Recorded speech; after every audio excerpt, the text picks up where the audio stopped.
Welcome to our special interview. Today we have a great honor and pleasure to have Excellency Dr. Soksipana, co-founder and chairman of the Asian Vision Institute and also senior advisor to the Royal Government of Cambodia. So we're going to discuss the topic on RCEP, Regional Comprehensive Economic Partnership, which came into force early this year, January this year. And Dr. Soksipana is one of the architects of Cambodia trade diplomacy or economic diplomacy, and would like to seek your opinions with regards to RCEP, Regional Comprehensive Economic Partnership. What are the motives and interests of Cambodia in pushing this regional trade agenda? Well, going back some nearly 2 decades earlier, we had the WTO accession. There was a big wave of investment, trade, that sort of thing. But then after nearly 2 decades, the effect is sort of like subsumed, right? And I believe the ASEP is that second wave of trade that will come to Cambodia. ASEP is only second to the WTO only. And I believe that with all the provision that the ASEP has, there'll be many opportunities that Cambodia could derive benefit from that. That's grosso modo how I see this ASEP playing in the context of the Cambodian economy. Yeah, you have written a lot of op-eds, commentaries on RCEP. So what are the key messages or the key findings from your research or your reading of RCEP? Well, first and foremost, it's all about the tariff, right? I mean, the fact that the ASEP have, reduced the tariff over a certain period of time, depending on a different country. But for Cambodia, it means that we open up the opportunity, to export to all this bigger market. We have Japan, China, Korea, Australia, New Zealand. So these are the major market that, with the exception of China and a bit of Japan, we don't have this big market access to this country. ASEAN is still quite small in terms of trade.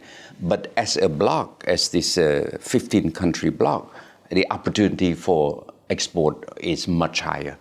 But then you're also talking about the service sector. The service sector is all about, entry to Cambodia.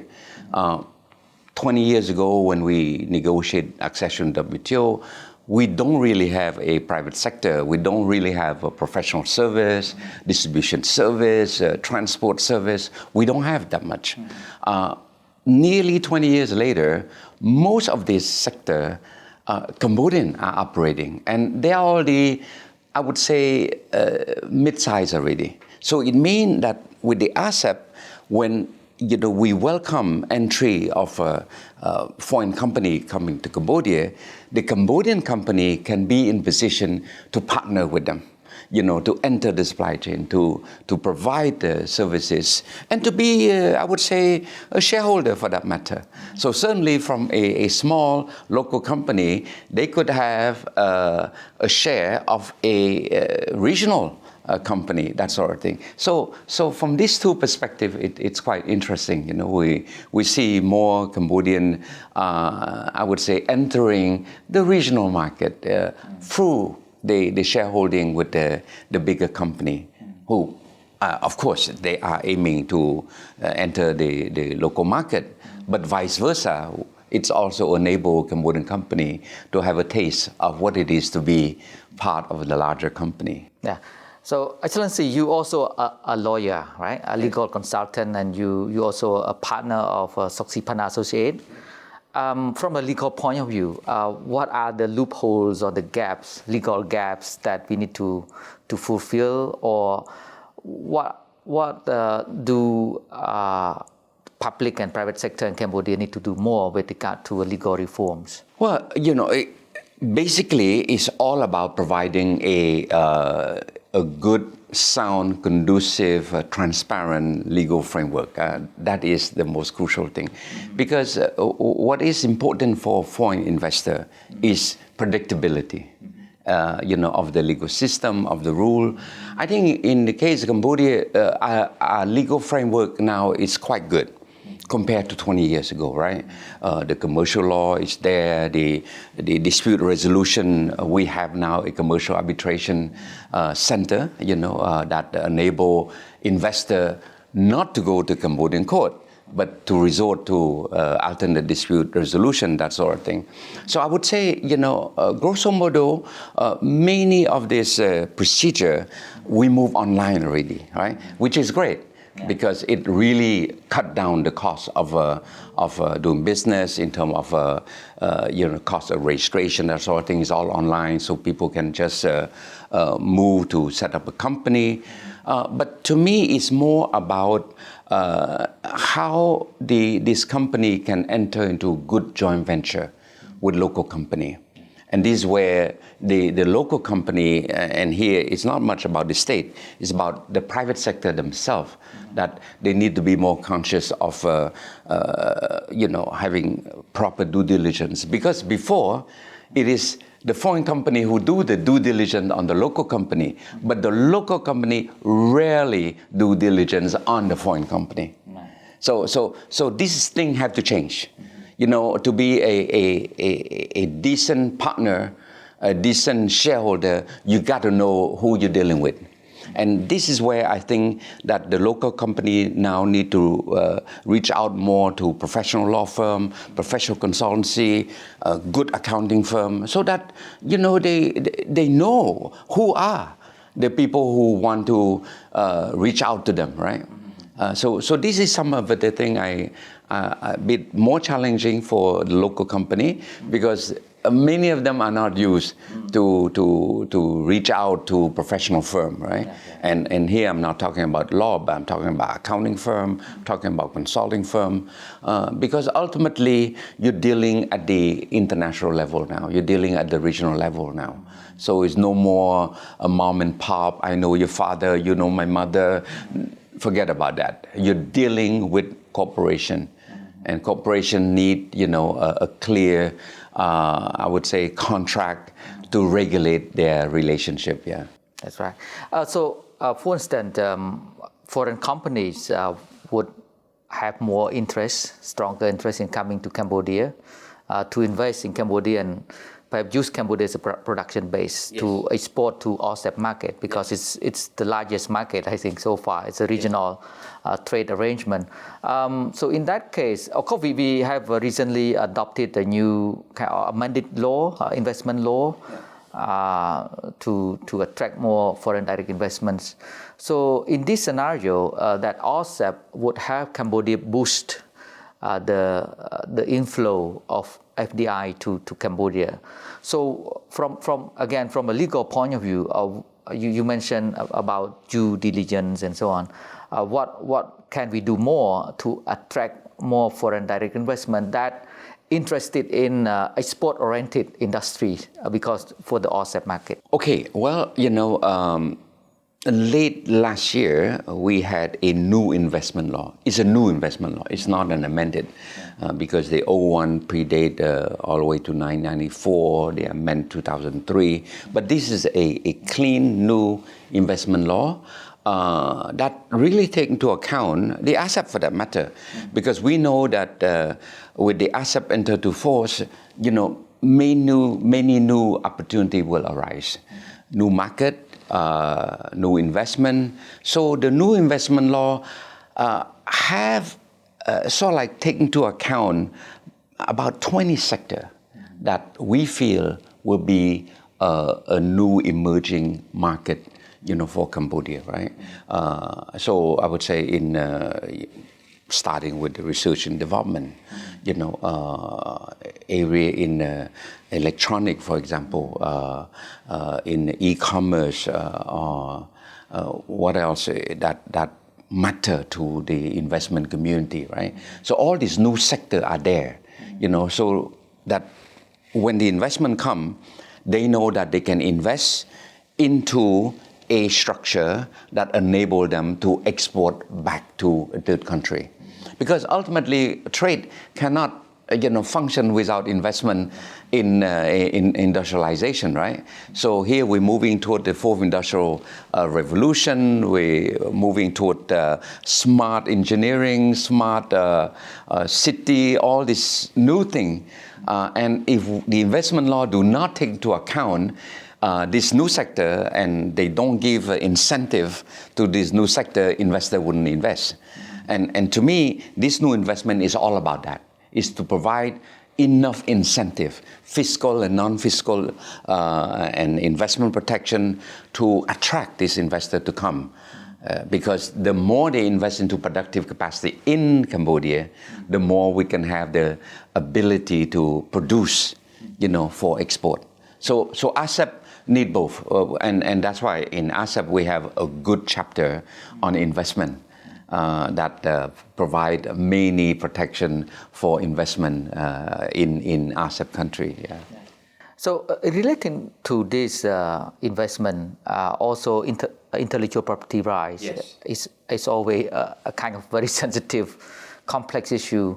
Look at the state of kind of respecting intellectual property rights or enforcing rule and regulation relating to intellectual property rights in Cambodia. Your assessment on this, the state of intellectual property rights in Cambodia, and what we can do more to improve. Well, I would say, since we joined WTO and about 2 decades earlier, and we have put in place a good core IP law, right? Trademark, copyright, patent, industrial design, utility. These are the core IP law that the WTO would consider as the core system. But then Cambodia also have adopted its own law on geographical indication, for example. And in terms of enforcement, I would say trademark we're doing well. I mean, well-known mark is well protected.